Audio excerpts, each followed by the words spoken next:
Welcome to our Board of Selectmen meeting for the first one of 2023, January 4th. All those that are able to, please join us in the Pledge of Allegiance. Pledge allegiance to the flag of the United States of America and to the republic for which it stands, one nation, under God, indivisible, with liberty and justice for all.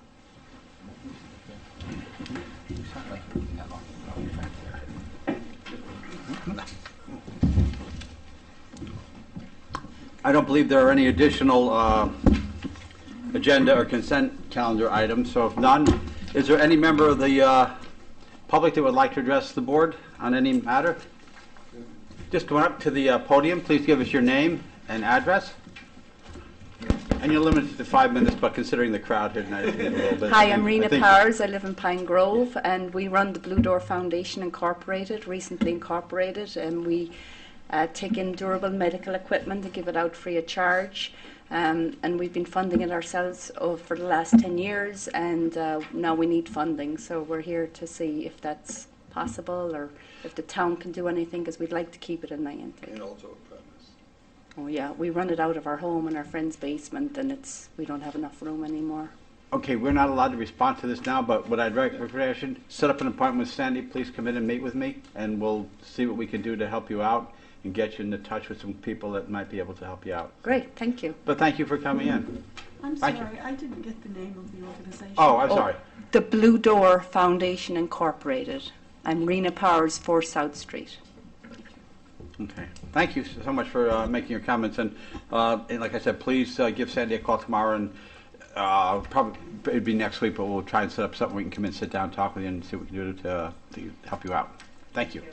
You're welcome to stay for our meeting, but if you want to take off now, that's perfectly all right too. Anyone else would like to address? Oh yeah, Mr. Burke.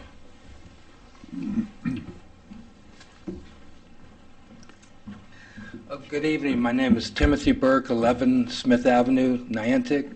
I'm just here to thank the first responders in this town. They saved my brother's life. We really, the Burke family has no words. We really appreciate the fire department, the paramedics, everyone that showed up, the volunteers. Without them, my brother wouldn't be here. And we'd just like to thank everyone. I'll make sure I get you in. Thank you for your comments, Mr. Burke. Thank you very much. Anyone else wish to address the board? Okay, seeing none, our next item is the approval of the minutes of the December 7th meeting. Move to approve the regular minutes of December 7, 2022 as submitted. Is there a second? Moved and seconded. Any corrections or comments? I have on page 3, top of the page, where the paragraph on the town ethics policy, the last 2 sentences. I made 2 points that evening, and I'm not sure that's clear from what's written in the last 2 sentences. So one point was that the ordinance, the ethics code, is an ordinance and that it's been codified. So I think there should be a second sentence that reads, she, meaning me, further noted that the ordinance is codified, parentheses, binding. That was my point, that it's binding on those of us who serve the town, either as employees or officials. And the sentence before that, just a couple of tweaks. Ms. Santoro noted that the ethics, maybe ordinance instead of code, is printed into and part of the town's purchasing policy. And instead of, which is codified, because it's not the policy that's codified, it's the ethics code that is. And the purchasing policy applies to all town departments, including the Board of Education. So a little tweak there to show the 2 separate things. And that was it for, and then actually next, in the next paragraph, the Board of Education discussed the results of a youth survey sent out to students in grades 7 to 12. It was the grades that were 7 to 12. Okay. And that's it from Okay. Sandy. Anything else? Okay. Any other comments? The first and second okay with the adjustments there? Since you made it, I would think you are okay with it. I'm So, okay with it. anyway, okay, all those in favor of the minutes as amended, signify by saying aye. Aye. Opposed? Abstentions? Carries unanimously. Moving on to the consent calendar. Move to approve the consent calendar for the regular meeting of January 4th, 2023, in the amount of $4,109.35. Is there a second? Second. It's been seconded by Dan. All those in favor signify by saying aye. Aye. Opposed?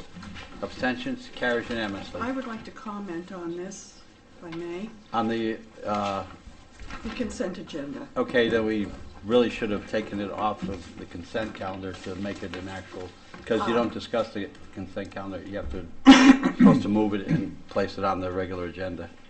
But if you'd like to, go ahead. I simply want to make a comment that in years past, when there has been a large amount of refund, we are given a reason why that amount was refunded. And I'd like to request that that procedure be reinstated. Okay. We'll pass it on to the tax collector. Thank you. Okay, moving on to old business. Would, Alex, do you have any problems if we move Mr. O'Connell ahead of you? We'll go, is that, if the board's okay, that we'll have Ed come up and do that first, so we can let him go home. Mr. Town Attorney, come on up. Over here? Over here, yes, wherever you're comfortable with. This is, Ed's gonna, this is the final time we're gonna have to hear about the Riverhead Cemetery boundary line, but this is now, the agreement is all signed. If everyone's gone by there, you can see there's a very nice retaining wall put up, and there will be a nice gate coming. But, you know, this will make sure that the trucks know where to go, it'll be well delineated and so forth, so they know not to drive towards the cemetery, and our vehicles as well. All right, this arose when the people who were developing the gas station approached the Riverhead Cemetery Association to clarify the exact location of the boundary between their respective properties, which was uncertain. And the first selectman at the time authorized us to represent the association, and we did some negotiations. And in addition to clarifying where the boundary line was, we got the developer of the gas station to agree to replace the iron gate between the posts of the cemetery, which had been stolen by thieves, and also to, at the entrance road, to put some signage up and some traffic control signals. And it turns out that vis-a-vis the location of the boundary and the proposed common road, some of that road would be located on the property of the gasoline station. So that's why it's called an easement also. The town would enjoy an easement over that property. So we were ready to sign the agreement. And then it turned out that the Cemetery Association was functionally and legally dormant. There was no one who had the status at the association to actually sign the papers. And we looked into the statutes, and at that time we found that the town could take over the cemetery pursuant to a statutory process. And you members of the Board of Selectmen will recall that there were several hearings that you had regarding the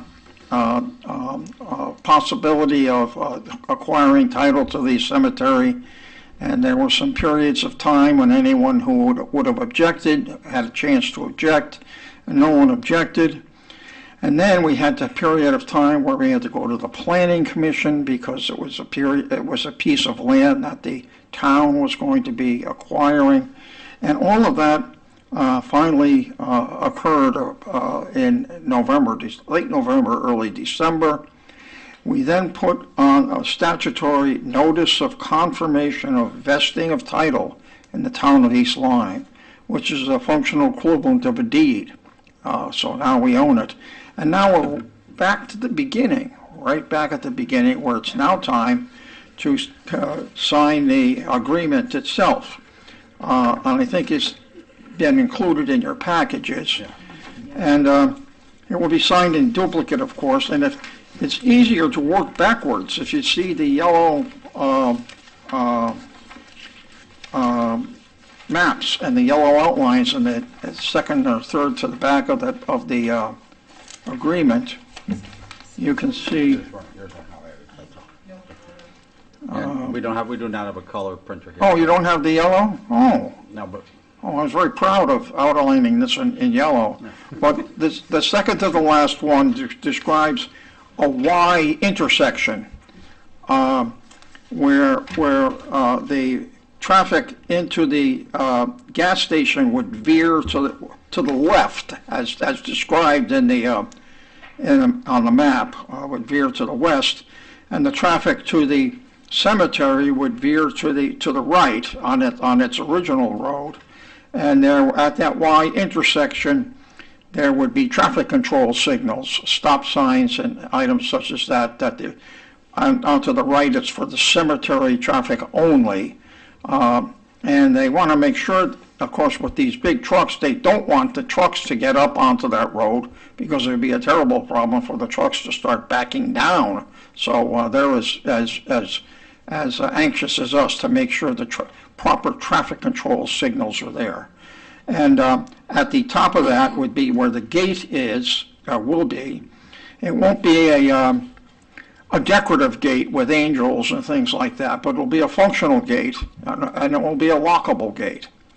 And I think we might be talking to the association or maybe even the town to put some sort of detection device so it won't be readily or easily stolen again in the dark of the night. So I'm thinking with the all-night gas station there, we might be in better shape now too. So okay, so that would be the location, and the boundary line is established. That's why the yellow marker would have been helpful. The boundary line is established in the first of those maps. There's a slew of lines, and that's why I undertook to put a yellow line there, but that establishes the boundary line. And the agreement itself on page 2, it talks about the agreement for ingress, egress, and access. It's in common with the company property and the cemetery property. It's within the area of bituminous curbing. It talks about the Y intersection. It's going to be built in accordance with the site plan. We agree that the easement over the land of the gas station will not be used for parking of vehicles or obstructed by anybody, and by fences or gates or obstacles of any kind. We talk about the process of construction. If there's a funeral or interment occurring at that time, there would be cooperation. And lastly, on the top of page 3, the company may install not only a stop sign, but perhaps a painted bar stop bar as a traffic control device to make sure the trucks don't get off the road that they're supposed to go on. And the bottom of page 3, the improvements to be made by the company is a lockable gate at the location of the 2 fence posts and a directory sign at the Y intersection. So we're right back to where we were before we discovered that the association had ceased to exist, and I think you have a resolution authorizing the first selectman to sign the agreement, and I think that summarizes the situation. and as you can see in the email that it was in your package as well from Mr. O'Connell to me, Mary Cotillo has been kept up abreast of everything that's been going on there. So, she's the only surviving member of the Cemetery Association, so she is aware of everything that's been going on as well. Any questions, Fred, before we enter the resolution? Yes, I do. Who will have control of the keys? Pardon me? Who will have control The of the town. keys? The town will have control of the keys. Okay, so the only way to access that would be for someone to come to town hall to ask for the key, or to have someone from town hall meet them? Oh, well, I've spoken to the president of the association, and they're going to be turning over the records of the association to the town clerk, and giving the town clerk a tutorial about how to locate the graves and the plots and items such as that, because it will be the town's cemetery. We also had a long discussion about with the, Ed, would you go back to the microphone, Yeah, please? we can- sorry, That's okay. up there. You got the microphone. With the group that tends the Historic Cemetery Associations, and they're going to continue doing that also. So it will still be within the purview of the Historic Cemetery Association. But we're going to have the records of the Cemetery Association, the Riverhead Cemetery Association, with the town clerk. So if someone wanted to get into the cemetery, they would come to the town clerk and ask for the keys, or ask for Well, someone from town that's- hall to meet them? That's up to the first selectman. He's in charge of the assets of the town. Yeah, everybody in town that needs a car has to come to me first, so, or gate, the keys or whatever. Roseanne, it's the same thing as it is now. There'll probably be a member of the Historical Society will have a key, as well as there'll be a key here as well. The same thing that's been going on for years for that cemetery. Well, the gate hasn't been there and usable for some time, so this is a little bit different. So I'm assuming that there's no vehicle traffic within the cemetery? I don't think so. No, I you- went up there, and there doesn't seem to be No, I don't know how you'd get in there with a a car. place available for vehicles into the cemetery. Funeral directors would possibly, no, because there's still some unused areas for people to be buried. Yes. Yeah, that's the dirt road that goes into the cemetery that sits to the gas station side. There's a Yeah, road. I don't think there's a paved area, but I think there's places that can be used for a funeral, and places such as that. And so is it possible for somebody just to park in the access road and then walk into the cemetery? So Right not- now there is, when there's no gate. But when the gate is in, that will not be possible? I don't think there would be, because I think the gate is the main way to get in. Of course, the wall is not high. It would not defeat most people if they want to get in. All right, thank you very much. Any other questions? Okay. Resolved to authorize the first selectman in the name and on behalf of the town to execute and deliver a boundary line and easement agreement with Noble East Lyme LLC pertaining to the common boundary between property of Noble East Lyme LLC and property of the town known as Riverhead Cemetery, and a related easement in favor of the town to do all things necessary to effectuate said agreement. Second. Second. Any further comments? Yes, I'd like to comment that I am a member of the Historic Cemetery Association, and I am prepared to vote on this. I have reviewed the documents, and I do not feel that I have a conflict. So I'm prepared to vote on this. Okay, all those in favor, signify by saying aye. Aye. Aye. Opposed? Abstentions, it carries unanimously. Thank you, Mr. O'Connell. I'm here also for the Youth Services Bureau and the merger. Oh, you've already got that done? No, I'm here for the discussion. Okay, Perhaps shed some light on the subject. okay, thank you. Would, mainly since that's a little further down, would we like to go out of order too, so that we don't keep Ed here for another 45 minutes or possibly? If anyone doesn't, any objections to? I'll be glad to do that. Okay, well, pardon? If the board desires, I can. Yeah, we can do that now. Is any objection to that? Okay. No. So we're at 3C. item 3C. Yeah, 3C. 3C on your agenda. Okay, there was a cover sheet for this, Sandy. Did you not get that one?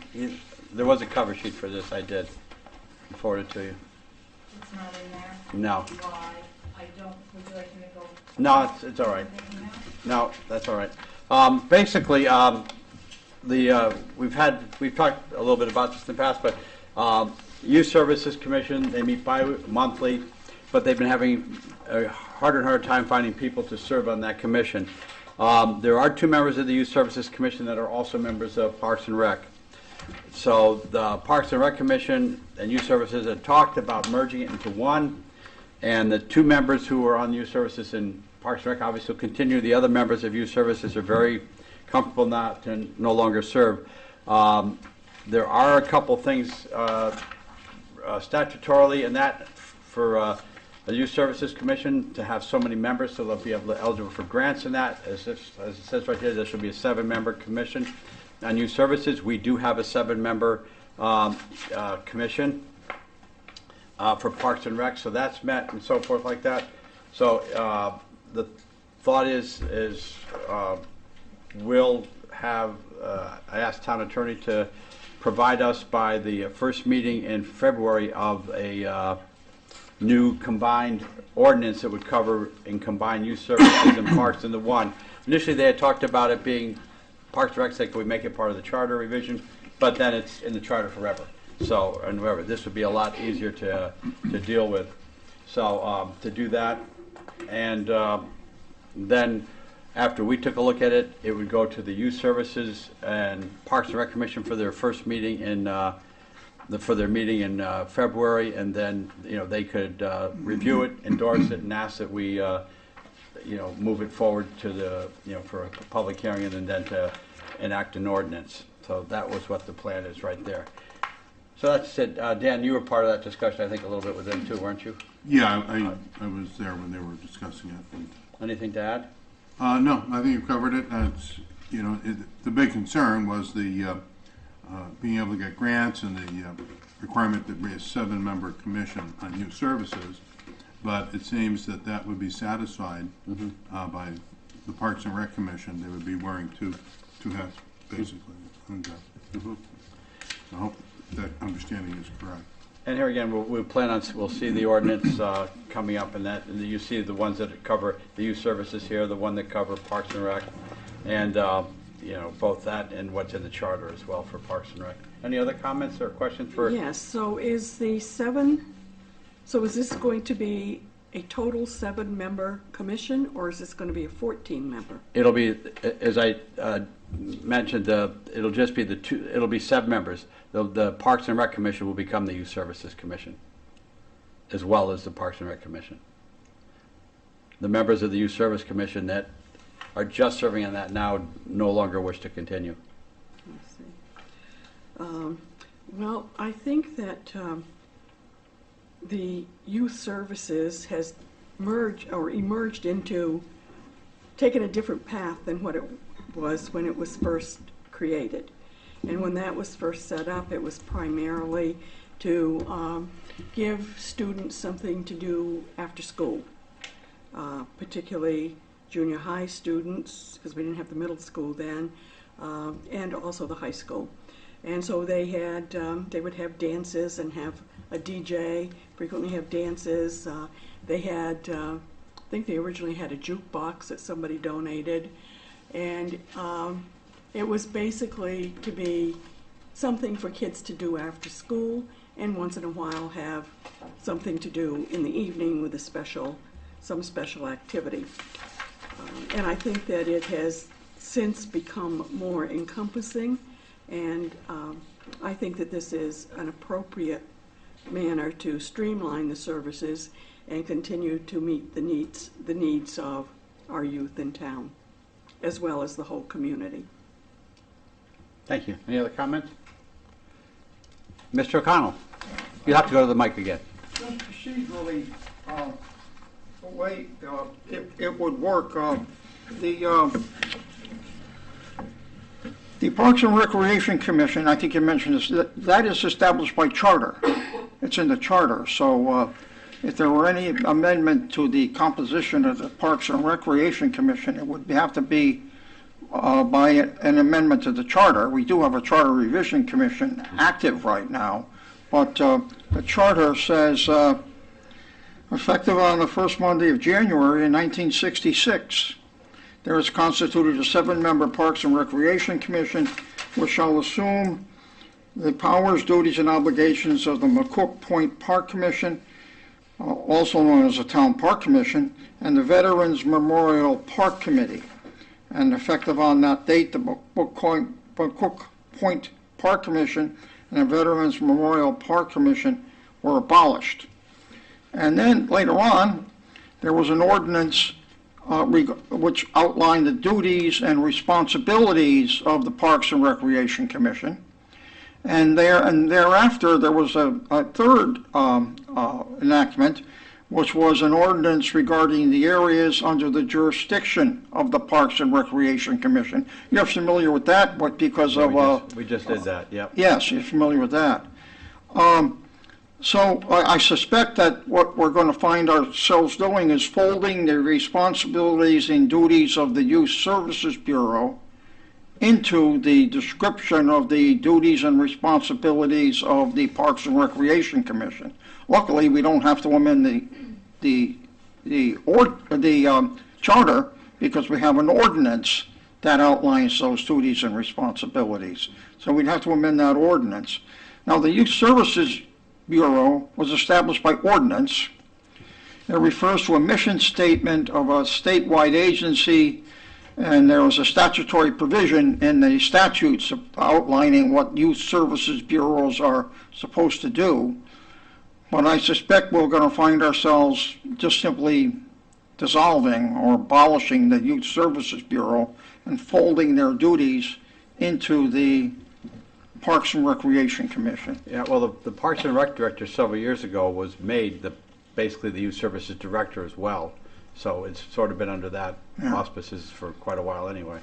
So we'll have to do some ordinance amendments. Yeah. But I don't think we have to do any charter amendments unless you want to deal with the number, and I don't think No, you I do. think, no, the number's fine, because as I said, that's what Parks and Rec initially wanted to do, was to amend the charter, but I said, no, this would be much easier to do with an ordinance change, because we already had the membership required and everything else, so. All right, thank you, Ed. Yeah, that's why I was here to talk. And we're going to be can't wait to see how you merge the two. We're looking very forward to that. So by ordinance then, are we going to have to dissolve the Youth Services Commission?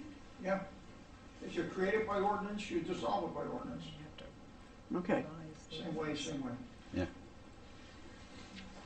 So, and I made sure, because Parks and Rec, Youth Services, they wondered if they needed to come tonight, and I told them that no, I didn't think they needed to because of the fact that, they had conveyed their thoughts to us, and we had talked about it in the past as well. So, I'd like to go back to the issue of grants, because I'm worried that if we don't keep youth services as part of the title, that might zero us out on some potential grants. no, because that's why we're making sure we incorporate all the information. It's in Ordinance 31.10, which makes us eligible for grants, will be incorporated into the new one.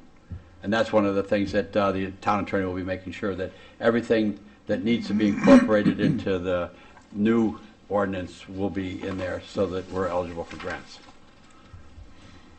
Okay. I just have a question, sort of a comment. So we know that logistically we can do this readily by ordinance changes and so forth. One concern I have is just, is this increasing some sort of a workload on the current members or members of the Parks and Rec Commission in a way that is not desirable? I had a brief discussion with Kevin about, I guess my question was, is this in the best interest of Youth Services and Youth Services Commission? So I kind of had my answer from Kevin, but I thought it might be important to get that kind of out there on the record, a little discussion about that. I think that's more for us than Ed. I don't think that. No, I anything mean, for- but yeah, No, just in fact, for no, you. they were actually embraced it. I mean, the Parks and Rec, Dan, you can Yeah, speak to that and I too. can speak to It'd be that. better for Dan to speak to that. So, I think they're very receptive to the idea of combining the two responsibilities. And I don't think they see it as any additional work or on their behalf. They're sort of doing a lot of that work already in conducting their business for the town. So it fits very nicely in with what they do regularly, and I think it'll lend some efficiency to how they operate, and I think they're looking forward to that. And also, if you track, if you follow the money in the budget, they really have control over the line items in the budget. Right. So, and that's really where the power is, I guess, if you want to say. And so it makes sense, I think, to combine it, and that's their feeling. Thanks, yeah, I just wanted a little info out Yeah. there because it may not be clear to the public why the consolidation would be a good thing. That's what I was saying, is that the efficiency from the combined services, the two combined, to me, seems more efficient. And if you're having a hard time finding people that want to be on the youth services, you've now added more power to that leg by having the Parks and Rec support it. So I think it's a win-win for both groups. Okay. All right, thank you. Ed, thank you for your research and your Thank input, you. Thanks, and thank everyone for their comments, and we'll be ready to move forward this next month. Okay, now, Alex, we'll get back to you. We'll start with the special appropriation to replace the Grant Street boat launch ladder. Sure. Do you don't have that readily available? I have some copies. Yeah, we have, We've got I'll have some copies here. Phil Shear's memo.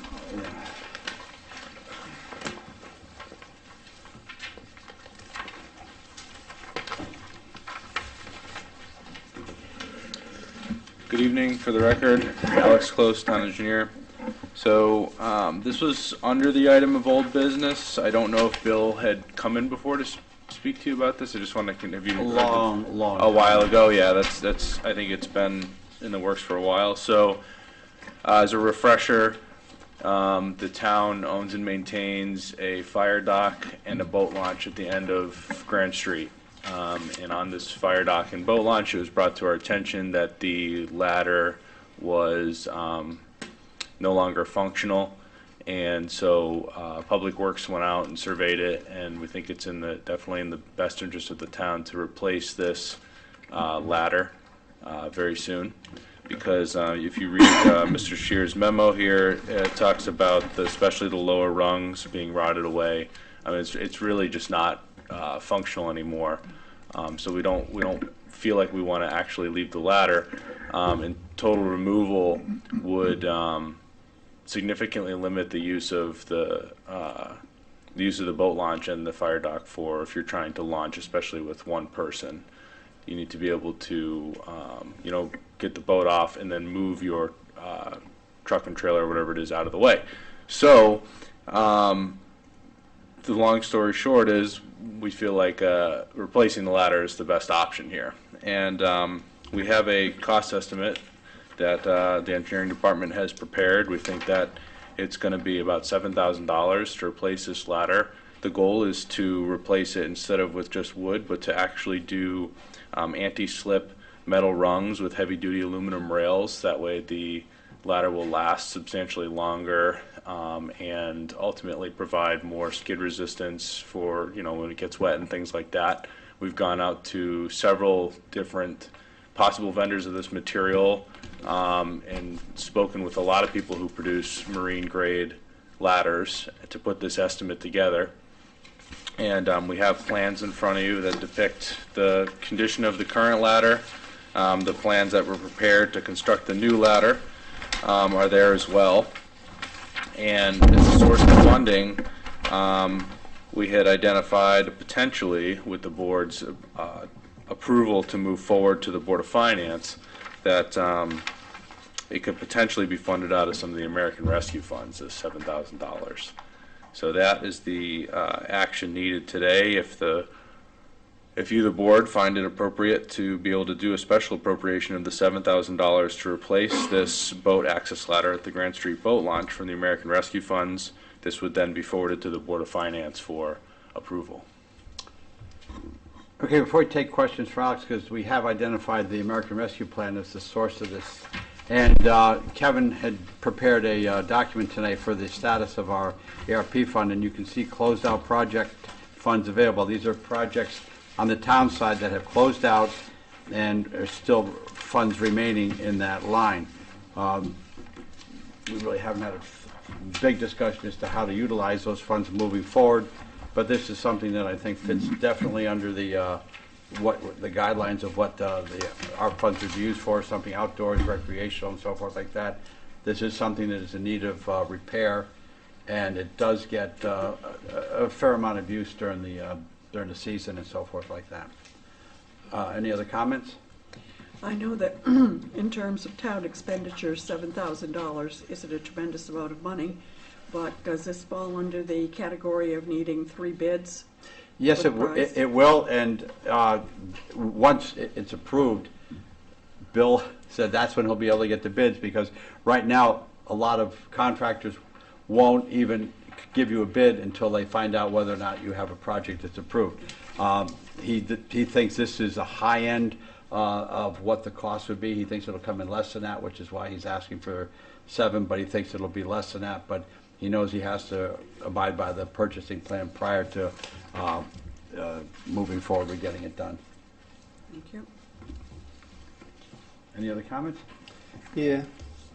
I look at the ladder that's there now, which is a typical dock ladder. It looks like, it's a $50 ladder. And then I look at the $7,000 ladder, and I have to believe that there's something in between, right? I mean, putting no skid on a 2x4 isn't a real hard thing to do. So is there other designs that you've looked at that are somewhere between the put it together in your basement design that's there now and the $7,000 design? So I could tell you that Bill was the lead on this, but I did work ancillary to this and with Peter, also in the engineering department. And I think the idea here was to replace it once and have it last, a very long time. And I think the biggest challenge that they faced was actually the material rungs and getting the no skid. I am actually not convinced of how simple it would be to put that on wood. It's possible that that could be mounted with some high-grade epoxy, or it could be fixed to it with some hardware. But I think with the environment that you're facing here, to put that together, to actually basically apply skid resistance to the wooden members versus the product that we had looked at actually is basically similar to like knurling that you'd get on like a piece of gym equipment or something like that, that rough knurled resistance that would actually be coated all the way around the rung, and that would actually be machined to the part itself rather than added on as a secondary effect. So we're worried about having a product that we're doing an add-on for, especially in terms of the skid resistance, not lasting, especially since this is not something that the town necessarily is going to be constantly checking. We're really, we can look at it every once in a while as part of routine maintenance, but it's something that, the people that are using it day in and day out are going to see it the most. So we just felt that getting that actually machined on there, that type of material would be better than trying to take a wooden ladder like this and basically enhance it. Better to just make the product from spec to actually deliver the end result, if that makes sense. But it's certainly something that we can look at, but I can tell you that I think Bill has put a substantial amount of time into this design and the thought process behind it. I know he has definitely put a substantial amount of time and effort into thinking about this. And I think that's ultimately where he went with the thought process. So right now it's going to be marine lumber on the sides and 316 stainless across? Yes, yeah, definitely want to have the stainless, and then aluminum just for weight. And then we'd have a whenever the bids come in, just have a appropriate contractor that's familiar with this kind of work be able to do that installation. Yes. The other thing I would point out that in looking at the drawing and in the section in the middle, it does have the marine grade grab bars. They're U-shaped at the top. Yes. And that's very important for people that are getting into and out of a vessel. Yes. That's where people tend to fall. They're trying to negotiate the top of the ladder onto the landing, and that is a much more secure way to have handles that are going all the way around. And I think it looks to me like it's very well designed with that particular specification and the materials that they've chosen.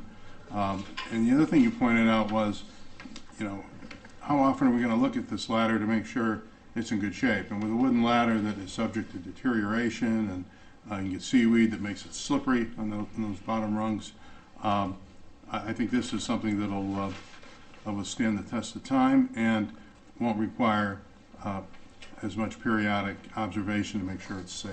And Right. That's one thing we need to be concerned about. Right, yeah, the U-shape was definitely an intentional design. We had the same thoughts with the difficulty of the current ladder and other similar ladders that you can buy, the U-shape rungs, and then the ability to actually back the U-shape anchor onto the fire dock itself. So you're fixing the ladder to the face of the dock, but you actually have some of that moment at the top secured with that U-shape rung as well. Was in a very intentional design feature. Yeah, it's very important. Okay, any other comments? Yeah, my comment is I have to believe that where this ladder's at, within 10 miles in either direction, there's got to be 1,000 ladders like this going down a dock, and there's got to be industry standard off-the-shelf marine grade ladders that are readily available. But if he's looked at all the options and there aren't any, I don't understand where all the other ladders come from. I can't believe that every ladder on every dock is a custom-made piece. I think part of the challenge with this dock in particular too is the fact that really what we're allowing residents to do is get into the boat in a shallower water condition, because if you've been down to the end of the dock there where the fire dock actually jets out, and just recently we replaced the concrete of the rampart itself versus a dock with a ladder that would be extended further out into the water. So I think, and I will say I'm not a boatsman or a marine expert, but it's my understanding that the size of this ladder and the way it operates actually, if you look at the picture, the way that it operates out of the water on the fire dock itself versus other marine ladders, which I think are typically lower to the water. The water's deeper and it's further out on some of the docks, I think was part of this process of why it was actually a little bit challenging to find just a basic spec ladder, and why this one had to be a little bit more custom was because we're creating a docking situation off of the ramp. So you're able to, and again, I'm not an expert at this, but you're able to basically use the ramp and then still be able to get in and out of your boat in a much lower water condition than you would with typical docks. But that's just my understanding here. Well, if I could comment on that, if you like. I mean, I use that ramp occasionally, and what happens is, you're there on a Saturday morning, and there's a lot of pressure, it gets a lot of use, and people are in a hurry to get their boat launched, and they're at that end of the ramp, and they want to get out of the water, get into their truck or their car, and pull their trailer away. And what I've seen people doing is scrambling up over that wall where there is no ladder, and it really creates a dangerous situation, because there's a lot of pressure for people to get their vehicle out of the way so the next boat can launch. So it's very important to have an efficient ladder so people can get out of the way, out of the water, get back up and get their vehicle out. Yeah, I So think it gets a lot of use. Yeah, I think some of the other kind of out-of-box ladders, especially they have like the flip style ladders, which we did not want to do like a flip style, who want it to be secured, are also, like I said, they're shorter and they're mounted in a different way off of like slips and things like that. I'm not a marine expert, but I think it's just that the particular size of this ladder and how we want to mount it is the reason that an out of the box kind of generic ladder was not going to work in this case. Any further comments? Just a couple of questions, some Sure. comments as well. So Alex, with respect to, we have the cost estimate on the back of the memo, and can you just run through who, assuming this is from one vendor, let's say Garden Iron, who's going to do what? I guess we're getting wood from Rings End, anti-slip rungs from Slip Knot. Is that a company? Presumably. Okay, and then some installation, the aluminum rails and fasteners, and install by Garden Iron. So those are the vendors we've spoken to, or that Bill Shear has spoken to Right. thus far. So this is just our engineer, or our, this is the municipal's cost estimate to basically check the bids, Sure. right? To make sure that the bids seem fair and reasonable. Okay. So these are the products that we believe would do the job if we were to construct the ladder like this. If a particular contractor has an agreement with another company that can furnish something that would meet the design specifications at a lower cost, that's great, right? That's the ideal scenario. So this was us reaching out to these vendors, and like Kevin said, it's probably a higher number to authorize that appropriation, but we would go through that bidding process. So it's pretty common for us to, there's a couple different ways we can come up with these numbers. We can go to something like RS Means for generic products, but something that's maybe more unique, we would actually call vendors and get quotes from them to build our cost estimate. That doesn't necessarily mean that that's what that's the company that the contractor has to go with, or something like that. I'm just a little concerned generally, the way we work is from the beginning to the end, meaning we get bids first. I mean, you get your own internal bids so that you can come up with some reasonable estimate. And then we'll go out to bid, and then we'll have this process where we appropriate. So I'm very uncomfortable appropriating without bids. And I understand the point was made by Bill Shear that, vendors are having a hard time, wanting to deal with you, unless you have an appropriation from the town. But I know that's a, somewhat valid point, but this is the way government operates. So I just have a hard time not seeing a complete set of financials. That's one financial issue I've got. And the second one, even though this is a small amount, and this may be very much a safety issue. We need to do this for safety purposes, and we need to sort of get this done without worrying too much about process. But we will, at some point in the very near future, and Kevin Gervais perhaps can speak to this at some point, but we're going to have to look at our list of, ARP expenditures, what we did not allocate, the small amount of 5,000 and change we did not appropriate, and come up with some way of dealing with that. So there'll be a sort of second process, if you will. We had our initial process, it will be a third process. Initial process, second process, we're at a subcommittee. Third process, we're this cleanup. So this might be a project for that, for when we're in earnest in a cleanup phase of ARP funding. But I'm speaking, in a way that's, these are my concerns, but I am very much concerned if this presents some sort of a safety issue, that it needs to be addressed sooner than later. But I still have that basic problem of just not seeing even one quote that's definitive. Because under the purchasing policy between 2,500 and 10,000, 2 quotes, preferably 3. So, if it's not an emergency and it doesn't fall under some other exclusion, it would be nice to see. So. Sure. So I just want to clarify that. basically, think of this as we're asking for the money as if we were to ask for some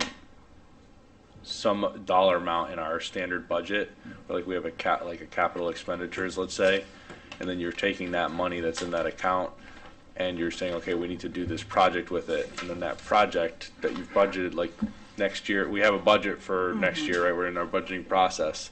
We're going to be going to vendors to bid projects that are within that fund. So I think the thought process was that it's not to say that we're going to spend the 7,000. It's that we think that the estimate would be 7,000 at a higher end, and so we have to get the bids back. But right now, we didn't identify at all in the budget this money to actually be to have in the first place, right? To go out. So I think that you'll find some of the American Rescue projects, or even just our standard operating capital accounts, or any kind of budget that we're setting aside money that we know we're going to need for operations or capital, and then we're going out to vendors and we're following our purchasing policy. So the intent is to follow the purchasing policy, but this is money that basically we don't have because we didn't appropriate it last year into whatever account we would normally take this kind of money out of. And this is kind of a unique project. This doesn't fall under, your typical like roadway maintenance or something like that. So I just want to make it clear, it's the intent is to still follow the purchasing policy, but right now we don't have any funds at all to even go out to bid. Well, I see that. I understand that. It's just that you understand the usual policy and a usual approach, and we do have this issue of remaining funds under ARP, and what is the best use of those funds. We don't have a lot left.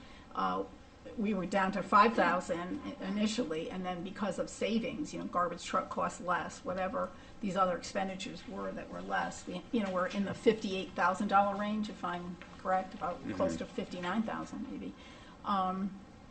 So it's important, and we're the arbiters of where that's going to be going, so it's important just to have a good sense of the value of things, one, and two, the process that we're going to be having to utilize in figuring out how to use the rest of that money. So those are my comments. Thanks. Sure. Any other comments? Okay, would you like to read the motion? And for the special appropriation, it's of 7,000. I would put not to exceed. Vice.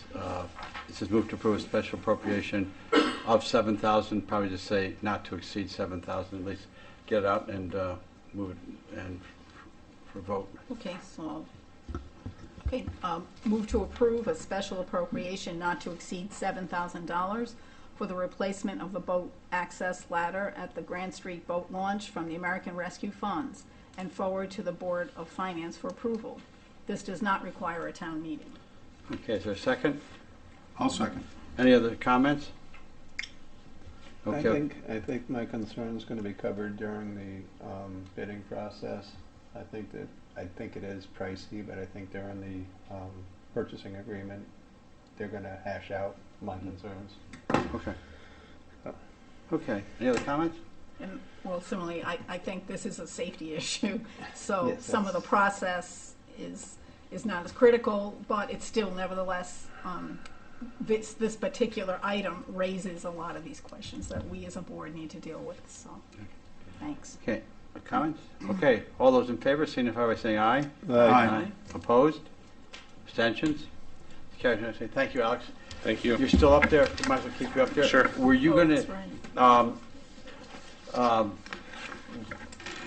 You weren't going to do the steep grant because that doesn't really. But that's just redoing something we've already done. It just said it has to be done for my Well, signature. I can at least present clarification Okay, good. on that, Kevin, if you'd Okay, like. we'll do that next. We're going a little bit about Sure. ours, but this helps get Alex done too. Sure. So we'll go to 3A right now. Sure. And as you can see, this is something, this was done a couple of years ago, I think.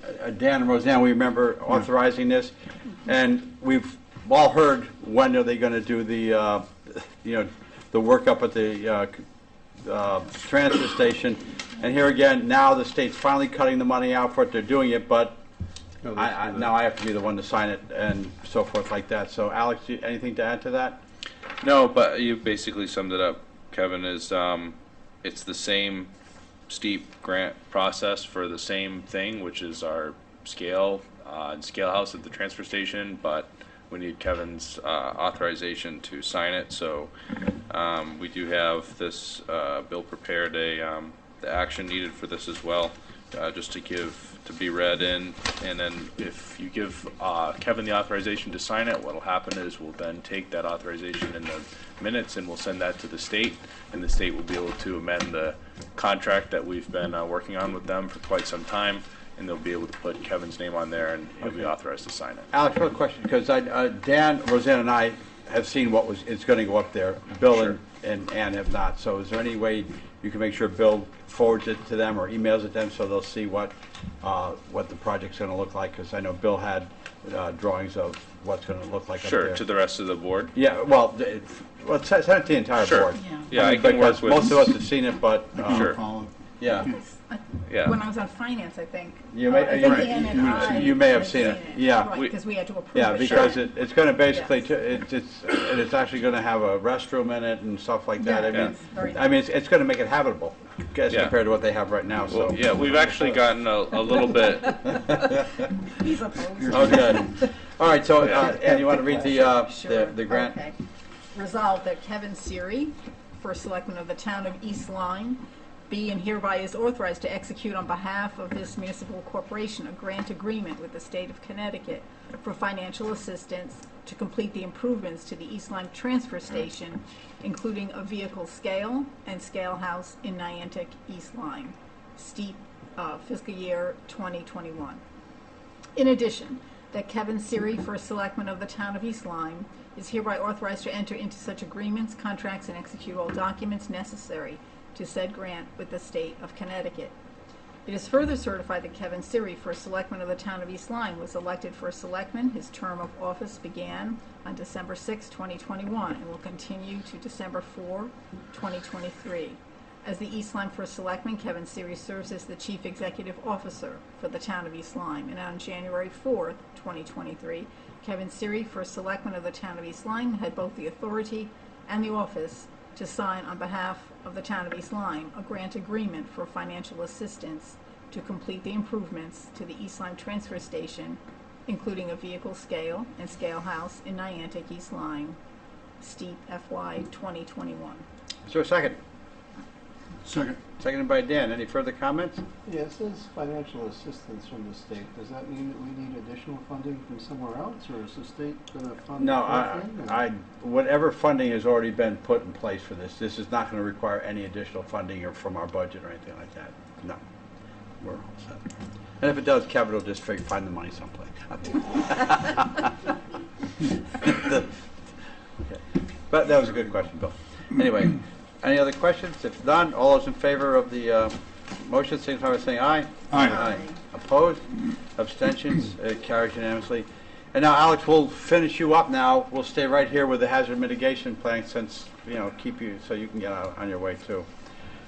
Go ahead. Sure. So I believe, if you may recall, about a year ago, we gave the last fiscal year update to the hazard mitigation plan, and you're saying, well, we're seeing this so much later in the year too. This is because our annual recertification of our community rating system is February 1st, and so we usually wait until the end of the actual calendar year to give this update. And so what this is, as a refresher for everyone, is a regional, through the SCCOG, it's a regional hazard mitigation plan that covers all different kinds of hazards, and each town within the COG has a specific annex that discusses particular challenges to their town, and within that they have a list of actionable goals to try to reach over a 5-year period of time. Actually, the 5-year period ends next year, and we're in the process now. We've just early stages in the process of refining our goals moving forward for the next 5-year cycle. We're working with Kate Rattan with the COG on that, as well as some people out of the University of Connecticut that are helping the COG develop the next round of the plan. This plan is important to have in place to be able to go after funding, especially with FEMA. They're going to want to see that the things that you're trying to fund are identified in some sort of plan. The hazard mitigation plan is a great way to do that, and it also makes us eligible for the community rating system, which offers some of our residents that are within a flood zone discount on their flood insurance. And other than that, it's just a good idea to have a hazard mitigation plan, period. For various uses. So, if you recall, there was in this annex there's a series of action items, and I believe we were all here the last time we discussed them. And so, I don't know if everyone has gotten a chance to read through them. If you'd like, I can go through each one, or if you'd prefer, since these were on the agenda, they should be available to the public. If you want, I can just address questions. It's up to you. If you want to. You'd like to go through one by one, or if you just Are there any, want to ask some well, questions? Are there any questions? Does anyone have any questions? First of all, that might be the best way to start. If anyone has a question regarding it, that might be.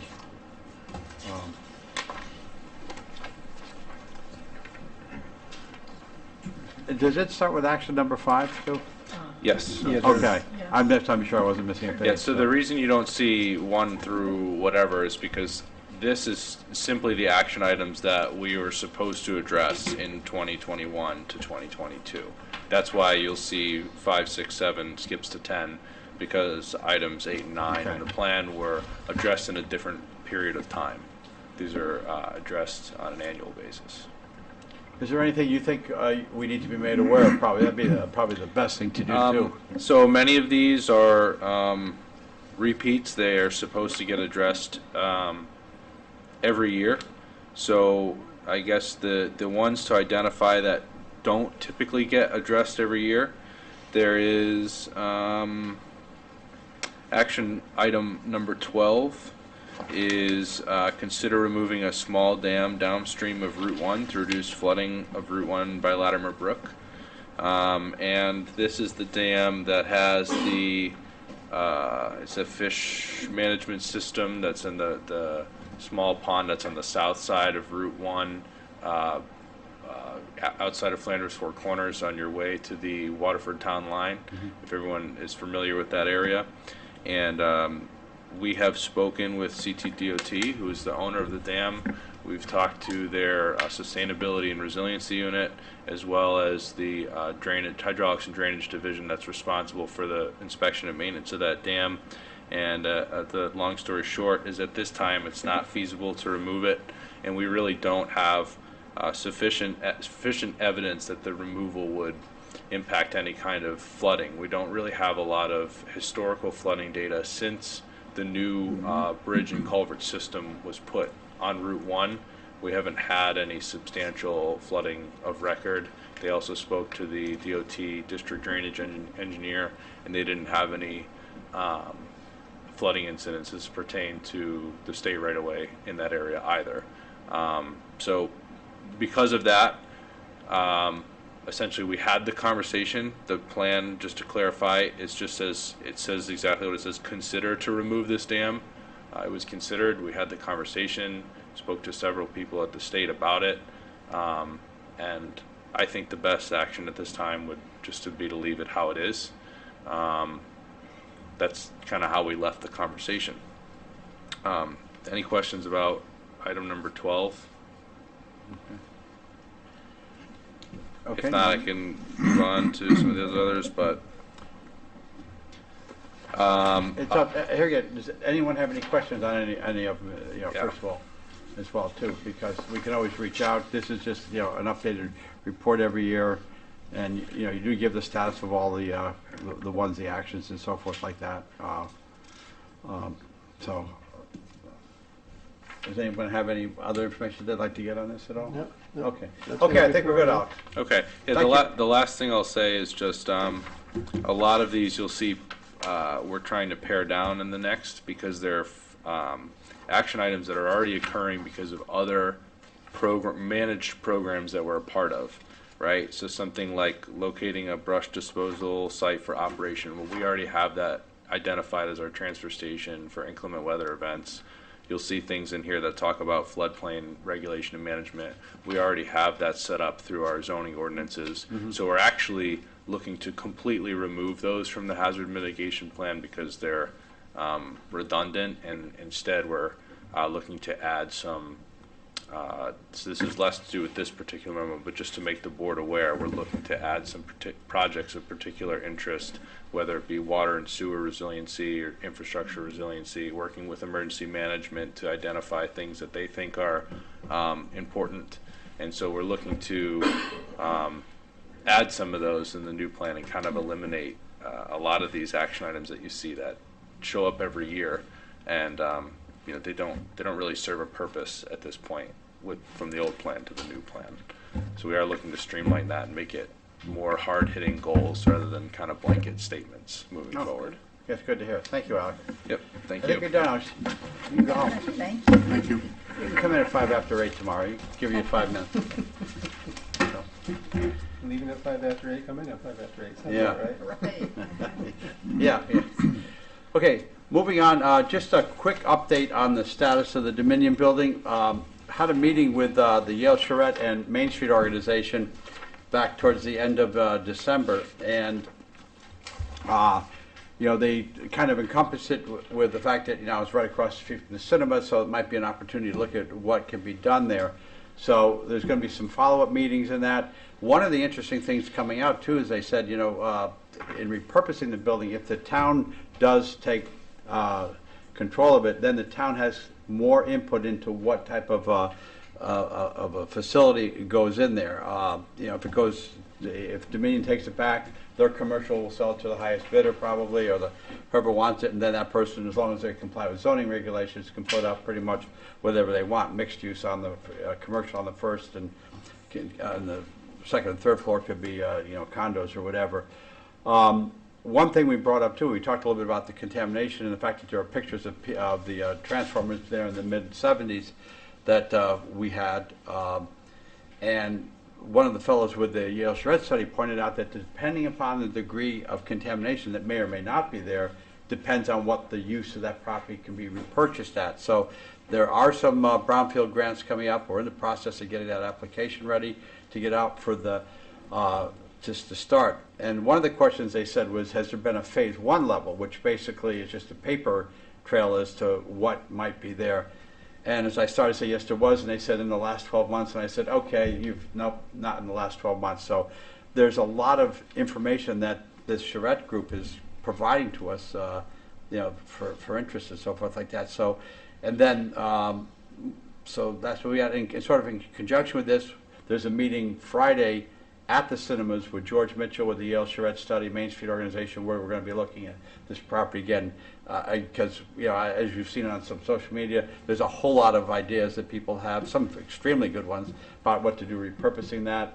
The Mitchells are interested in doing something to help repurpose the facility too, not only, you know, that whole area down there. So we'll be moving forward with that. But that's just a quick update on. Can we apply for a brownfield grant if we don't own the property? Yes, we can. Yeah, we can, because that's contingent on us taking possession of the property.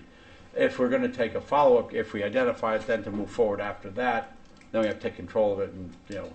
But here again, depending upon the extent of that, because the level one, the one that identifies it, there might be a developer say, look, yeah, we'll take it, and we can take care of cleaning that up. But what you want to do is, you know, I think probably most everybody wants to know what they have to clean up before they say yes to that. So, and here again, Dominion has been really good about, you know, they're in no rush to letting us, you know, go through the process to see what's best. And I would imagine, I think moving forward here, probably once we get our budget adopted, probably maybe in March, have a public information session where we can take some ideas from people, talk about what are some of the ideas we have there, and is it something that the town wants to continue to pursue and take control of? Because right now, we're not losing any tax revenue from it because it hasn't been on the tax rolls for 17 years. So it's not as if we're getting money from it that we're losing. So rather than quickly, we can take our time on this a little bit and do what's in the best interest of the town. So any other questions on that? Well, Kevin, is there any paperwork that you've come across in regards to the Brownfield grant? Because We never applied for one before. okay, well, we were supposed to, and I believe that we dropped the process because there was some reason that we felt we could not meet eligibility. I think it was advice from somebody at the state level that. Okay.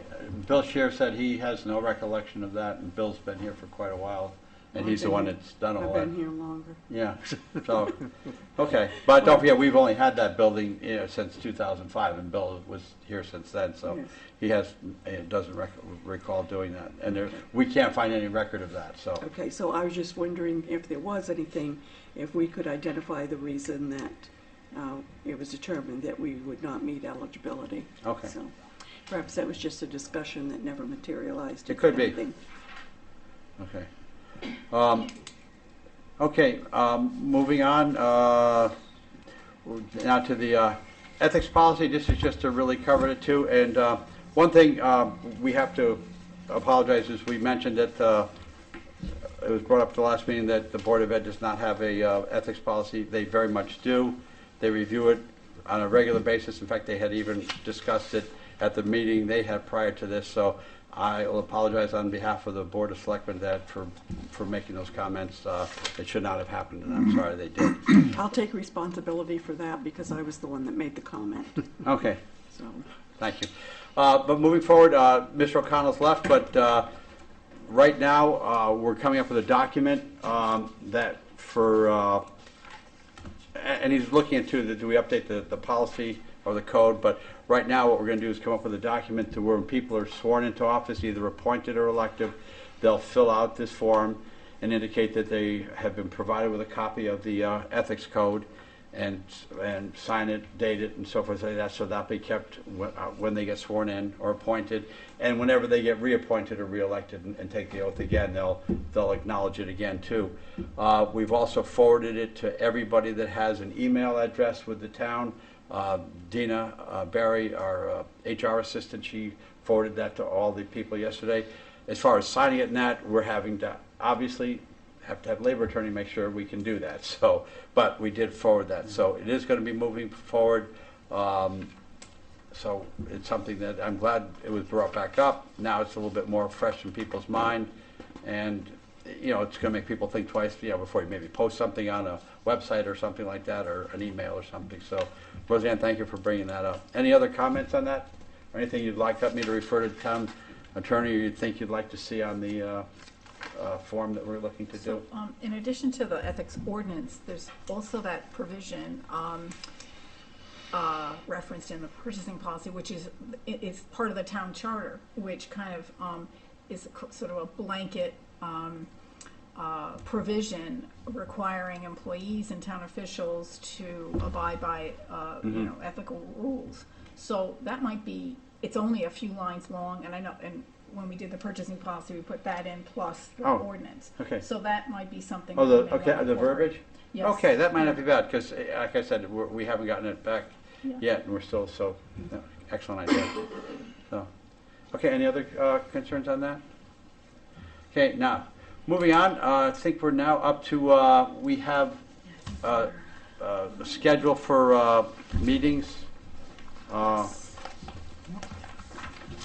we're at 3D. 3D, yes, because here again, sometimes we wait, but I figured this way, I don't know what happened to mine. Here you go. Okay, here it is. You got it? Yeah, I've got it here someplace, I know.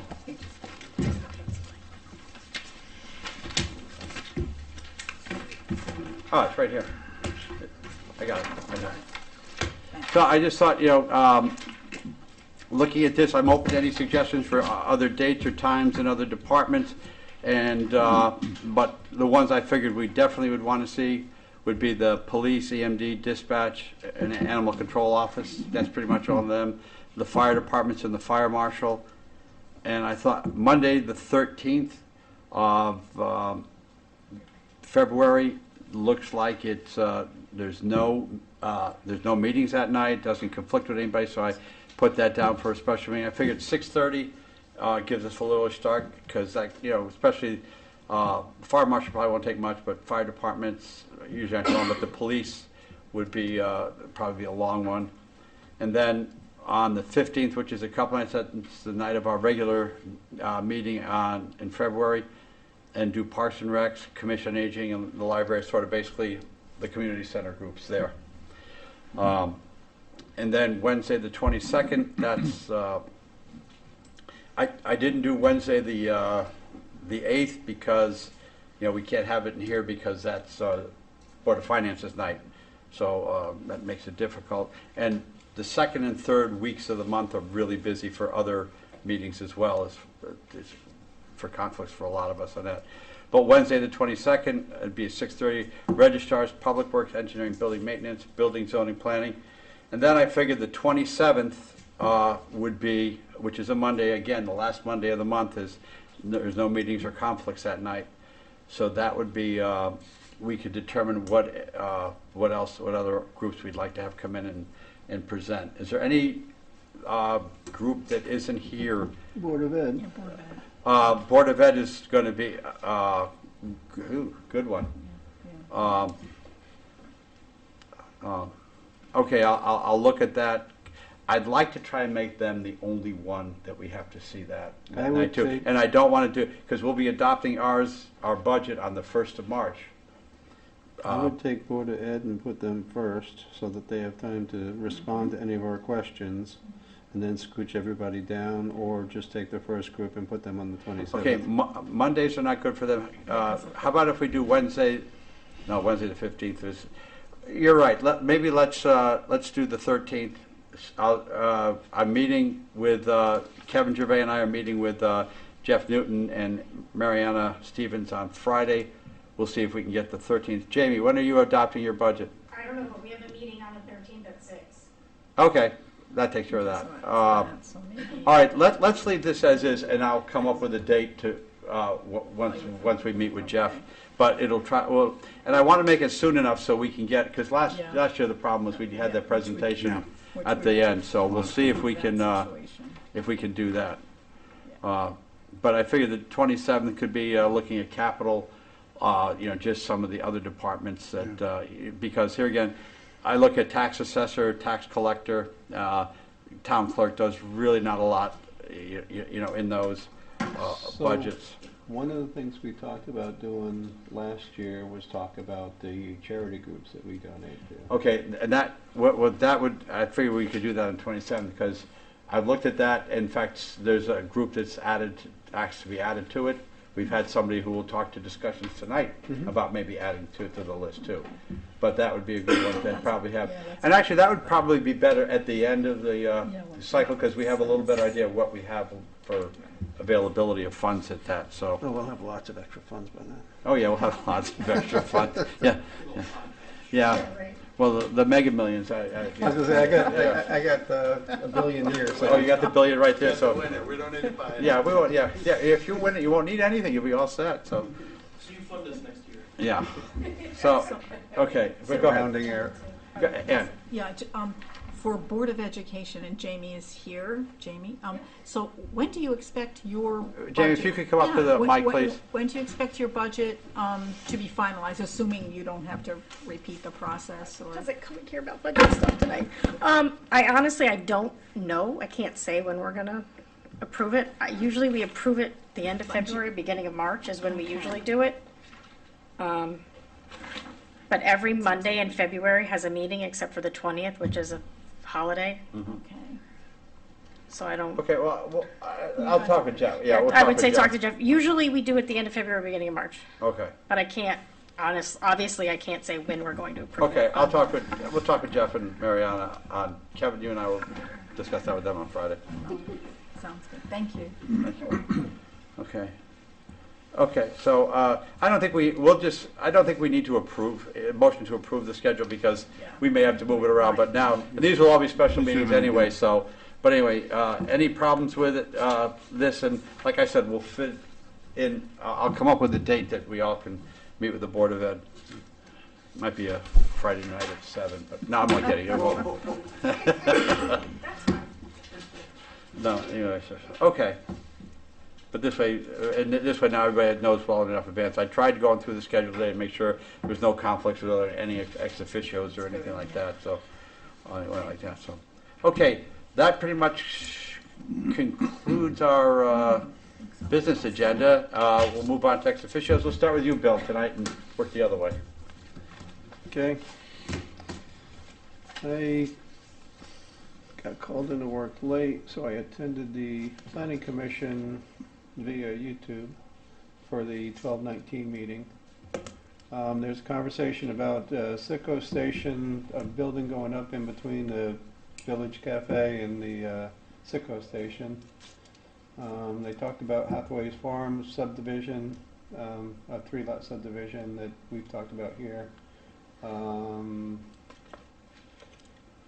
There's going to be a discussion coming to us about the use of road salt and the decrease of salt in the drinking water.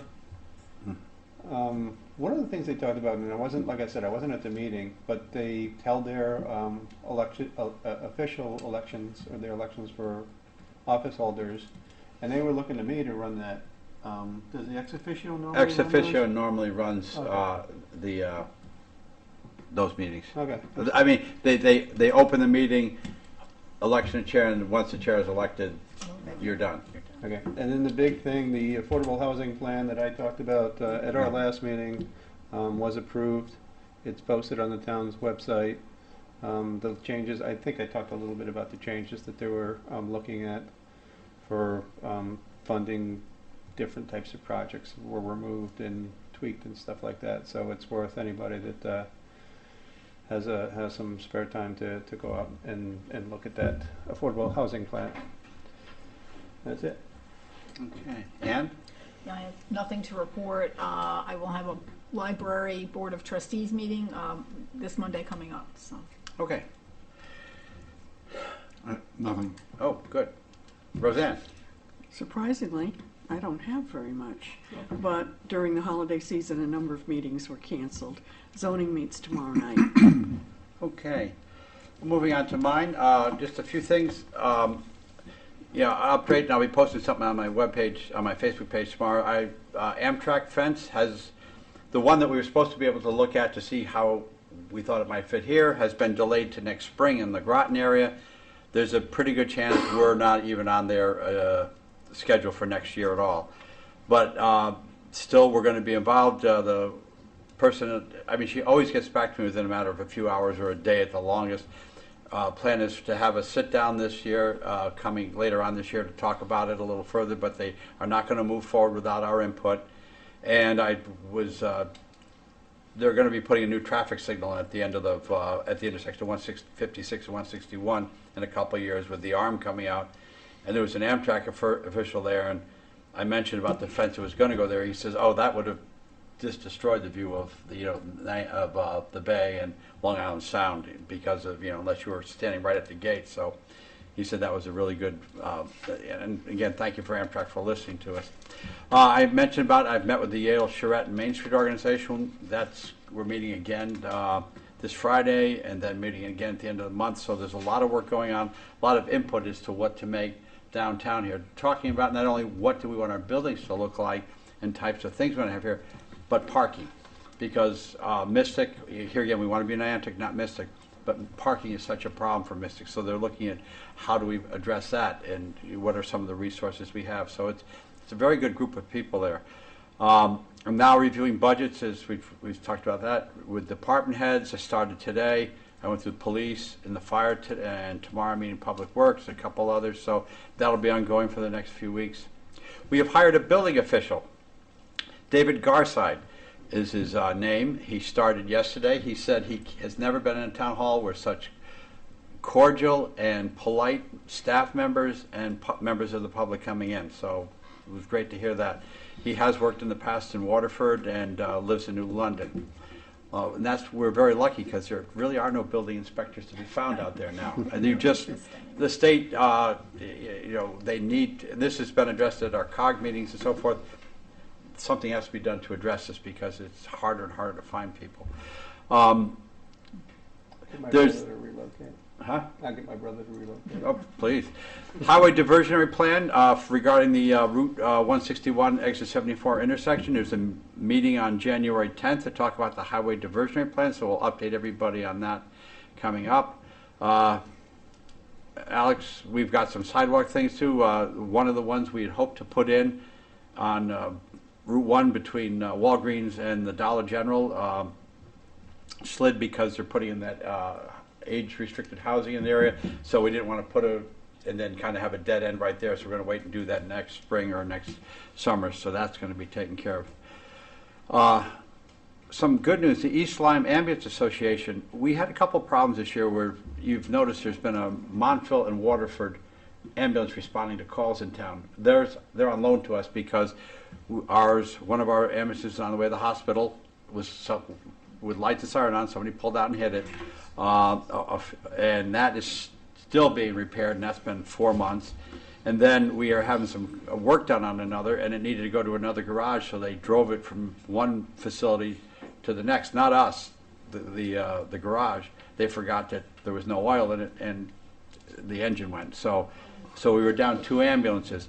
So right now they've been able for $15,000 to buy an older ambulance, and it's going to cost about $60,000 to refurbish it and bring it up to grade to use. But now we'll have a resource if this pops up again. And this is totally funded by the Ambulance Association. They've also bought a fire pickup truck. It's got 60,000 miles on it. But right now the firemen out at full-time firemen, or it could be a part-time or 2 out at Station 2 down by Rocky Neck, if he has to respond to a call right now, and it's just an ambulance call, he has to get in one of the engines and take it. This will allow him to get in a fire pickup truck, and much smaller, much more efficient, gets you there quicker. And if you have to leave it there to go to the hospital, it's a much smaller. So some good stuff there too. I mentioned I'll be meeting with Jeff Newton coming up. I've mentioned the Route 161 corridor study is still going on. There'll be another meeting on that coming up. I do encourage people to take a look on the website, our website, and on the left side you can click on 161 and see what's going on with that. Airbnbs are becoming a problem nationwide and so forth like that, so COG is aware of it. I'm meeting with Danielle, the first selectman in Stonington, because they have just come up with an ordinance, so we're going to take a look at how we can best address that without having an adverse effect on people who have possibly done it and had no problems for years. So that's something we're going to be looking at moving forward. A couple things. We've hired 2 new police officers. One starts the academy next week, and then another one starts in a couple weeks, because we've also had a retirement. Jim Lewandowski, Sergeant Lewandowski, who, as Roseanne will know, she grew up in town. He's lived his whole life here. After several years, he's a retired veteran, or a former Air Force member of the Air Force, and over 30-year member of the police department. We're retiring on the 17th of March. He's picked St. Patrick's Day to retire. So we wish Jim and his family the best, thank him for all his years of service, and look forward to the new police officers coming on. And one other retirement and resignation. Joe Mingo, who has served on the Water and Sewer Commission since 1983, tendered his resignation effective January 1st. Joe has a love for his town.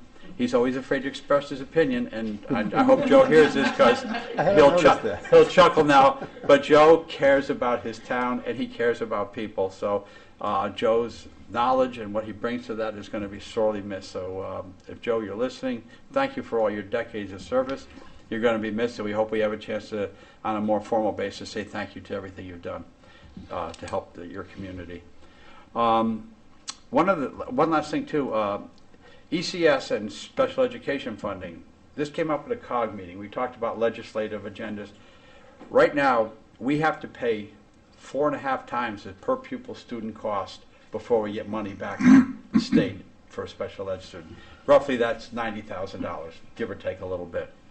And then the state only pays 80% of that overage. And it was a nice meeting with Polly was there, Kathy Austin, Senator Austin was there. She was very good. she said, you know, you can be upset with the state, but right now, the federal government, by federal law, is supposed to be paying 60% of the special ed costs. They're paying 6%. So, you know, and this is, and Jamie, I'm sure could, it is a big cost for us right now. So these are one of the, you know, a thing of concern. And on a very good thing, we have a new flagpole downtown, on Veteran thing, and it's a metal one. It's very tall. We're going to put a light on top of the gazebo, so it'll stay illuminated and can stay up at night. And we had a great light parade. So that's it. My report. Any questions for me? Okay. Any member of the public that would like to address us? Jamie, give us your name and your address. Jamie Barr Shelburne, 31 McElhaney Drive. I actually came here for two things, but one thing was already addressed. But my second one is who and how do I go about someone realigning or looking into realigning a crosswalk? Okay. I'll talk to you right after the meeting. How's that? Because I can't. That's fine. Because I can't. We're not supposed to respond. Well, to it that. says It's Selectmen's Selectmen's response. I'll response. respond to it too. Perfect. Okay. Thank you. Okay. Anyone else wish to address us? Okay. Selectmen's response. Jamie, where is it? Black Point Road. On Black Point Road. Okay. Black Point and McElhaney. Okay. Call down to Public Works tomorrow, and there's you and Bill Scher would be two of the focal points for that, right? Yes, but on the record. Yeah, it would be good. Okay. Thank you for staying, Alex. Yeah, no worries. Now you can come in at 8:30 tomorrow. All right. So, Alex Close, Town Engineer. I can tell you, I would start with talking to myself, but when you say, we'll talk to myself, but there's going to be some questions about the purpose of the realignment, et cetera, and it's either going to be a Board of Police Commissioners question or a Public Works question, depending on what the request is. Okay. So if it meets the same function and it's just a problem because of the paint job or something like that, Public Works, we can take care of that, no problem. If it's a question about where the crosswalk actually is or something like that, and it's talking about moving it, stuff like that, that may creep into Board of Police Commissioners territory, but start with talking to myself first, and we'll go from there. Yep. Thank you, Alex. See, Jamie, look I mean, we had the person you needed to talk to right here. We knew this was coming up, so anyway. Okay, seeing none, we're going to take a couple-minute break, but we need to motion to go into exec. This will be very brief, Yes. but I'll update everybody. Okay, so move to enter into executive session for the purpose of discussing real estate matters, East Lyme Land Trust, Oswegatchie Hills / Hathaway Farms property. The board Hold entered. on, did you wish to say something? No. Okay, okay, I'm sorry. That's okay, no worries. Okay. Okay. The board entered into executive session at 8:33 p.m. Okay, is there a motion? Oh, it's just been moved. Is there a second? Second. All those in favor? Aye. Aye, okay, we're going to be in executive session. We'll take a 5-minute break, so, okay, we're back. Go ahead. Yeah. The board had entered into executive session at 8:33 p.m. We've returned at 9:03 p.m. and no formal votes were taken. Okay, is there a motion to adjourn? I'll move to adjourn. Second?